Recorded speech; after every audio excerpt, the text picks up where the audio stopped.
यदुनाथ के कसम बाटे अहिरे में दम। भगवान के कसम बाटे अहिरे में दम। झंडा लहराई हई सीमा पर चढ़ के। झंडा लहराई हई सीमा पर चढ़ के। पानी न केहू से यदुनाथ के कसम बाटे अहिरे में दम। भगवान के कसम बाटे अहिरे में दम।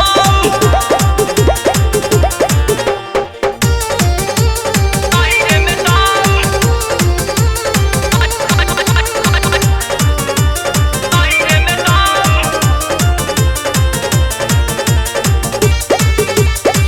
भगवान के कसम बाटे अहिरे में दम। पहले बात करनी हम सीधा जे भी रहे साथ में। जे भी रहे साथ में। टेढ़ जे बोली होई सफाया रहल गया वकात में। जरे वाला जरी जब चलब तान के सीना। दुश्मन लागी कापे उनका छूट जाई पसीना। देखी शान से चलल यादों के होई। देखी शान से चलल यादों के होई। नाही सबके हजम। यदुनाथ के कसम बाटे अहिरे में दम। भगवान के कसम बाटे अहिरे में दम। अहिरे में दम। अहिरे में दम।